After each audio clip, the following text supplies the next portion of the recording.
Coco, girl, put it on the floor. Oh, wait, she did.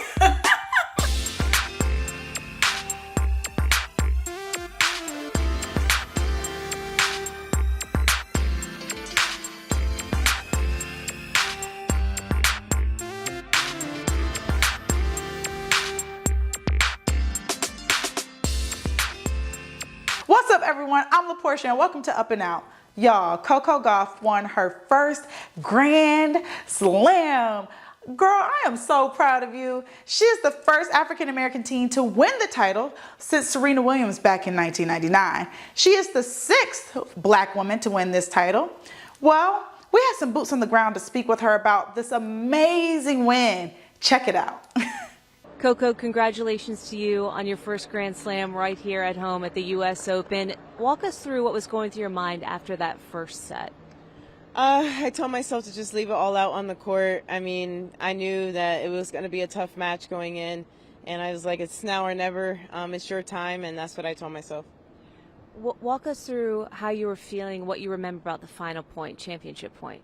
I didn't tell myself that it was championship point. I mean, I knew, obviously, I was aware, but it was just shock, like a lot of shock and like crazy. I was like, this is U.S. Open. Like, it didn't feel like, obviously, like any other tournament. So this is crazy. A lot of people were emotional in the stands watching your reaction, watching you go and find your parents. What was that moment like, embracing your family? It was the best moment ever. I know I felt so loved, and they always love me, obviously, but you know, when you're just, you know, embracing them. I'm not really like a touchy person, to be honest, so my parents are always like, I don't hug them enough, but I mean, I gave them a big embrace today.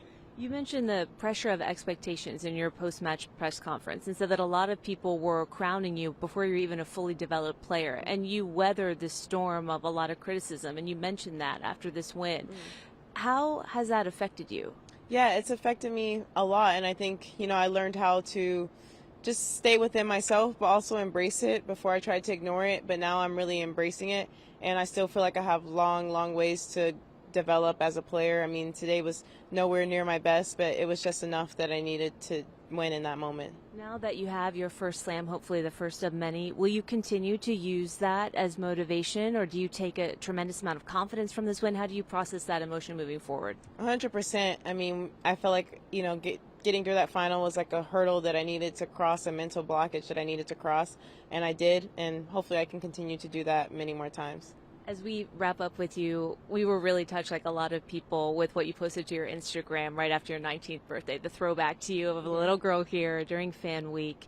What would you tell that little girl about tonight? Just keep dreaming. Your dreams are possible, and don't let, you know, people put out your fire.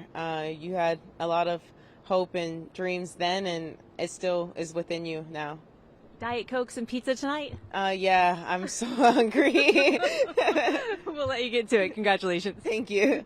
Y'all, I love that. Listen, dreams do come true, especially when the hard work pushes through. Ooh, not me being a rapper. I loved when Coco posted this video of her as a little girl dancing at the 2012 U.S. Open.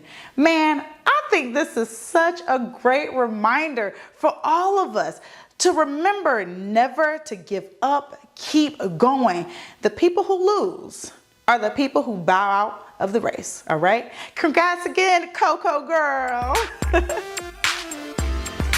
Robin Roberts has officially tied the knot with her long-term partner, Amber Lane. Listen, check out these gorgeous wedding photos of the two of them. Aren't they just so cute? She also posted this lovely message on X, formerly known as Twitter. An intimate, magical wedding ceremony in our backyard, followed by a joyous reception.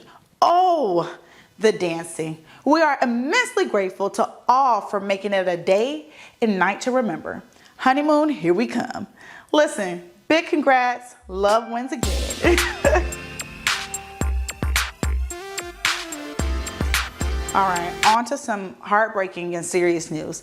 Police in Ohio have released redacted surveillance footage showing the moments leading up to an incident that left a pregnant woman dead on August 24th.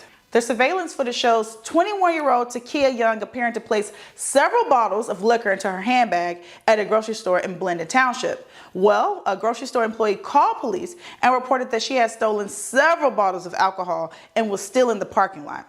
That's when responding officers confronted Young. One spoke to her through the driver's side window while another stood in front, right? And the officer in front fired through the windshield when Young appeared to slowly move the vehicle forward. The video ends with the officers chasing after the car that has moved out of view of the camera. Young's unborn child also died in the incident. Her family and their attorney are calling for the officer who shot Young to be fired and criminally charged. All right, y'all, have y'all ever seen that meme that says, I don't watch gas prices because what I'm going to do, walk. Listen, this does not apply to those of you in New York, all right? This is for the rest of the country. You got to drive everywhere, all right? Listen, well, that's so me. Well, you may want to watch them as the summer winds down. Analysts say it may or may not be a quick fall for prices, you know? And the Advocate Channel's Karen Kaifa has more from Washington, D.C. What you got?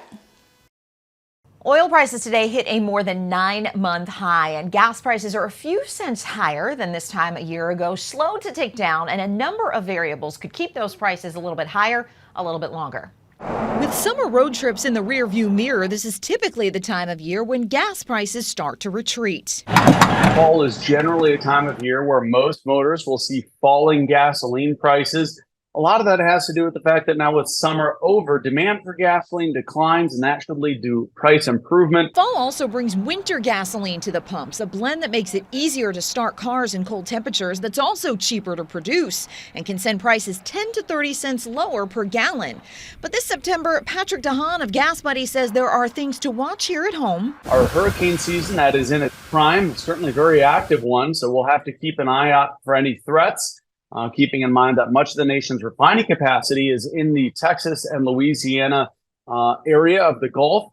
Hurricanes can disrupt the flow of refined products. And factors abroad, like the pressure on global oil prices as the world's biggest exporters of crude oil extend production cuts to boost their revenues. Expectations are now that the Saudis and Russians are cutting oil production for the next several months. The good news, gas prices are still well below their peak in June 2022, when the national average for a gallon of regular gas topped $5 per gallon. Much lower than that peak, but according to AAA, higher than this day 1 year ago by about 2 cents a gallon, right now sitting about $3.80 a gallon nationwide.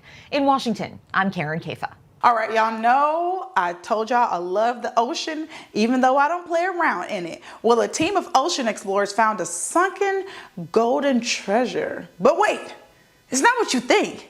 And even they can't quite explain it.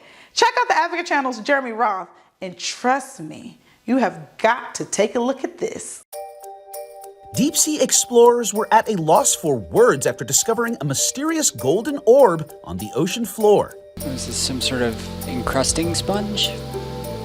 I don't know what to make of that. Scientists aboard the NOAA ship Okeanos Explorer were full of questions as they poked and prodded the bizarre iridescent specimen, which they say they found roughly 2 miles beneath the surface in the Gulf of Alaska. Video of the discovery was live streamed and later shared to NOAA's YouTube page, which has been a literal treasure trove of weird and wild underwater discoveries over the years. Scientists collected a sample of the orb for study in their lab. Not sure if it sets the gold standard for bizarre finds, but it certainly left the team searching for answers. I don't know what to think about this. Above the surface, an odd ocean voyage was halted before it even started. Coast Guard authorities arrested a man attempting to cross the Atlantic, he says for charity, in a giant floating hamster wheel-like vessel. Officials say this isn't the man's first attempt at the journey, but given this time he engaged in a multi-day standoff while allegedly making threats while armed with a knife, it very well may be his last attempt. Finally, beachgoers were glowing as they gathered to marvel at bright blue bioluminescent waves that lit up the nighttime surf in Southern California. Members of the Facebook group Bioluminescence in Orange County shared stunning images of the amazing natural phenomenon, which occurs when churning waves cause a chemical reaction in natural light-emitting organisms like algae blooms. For Take a Look at This, I'm Jeremy Roth.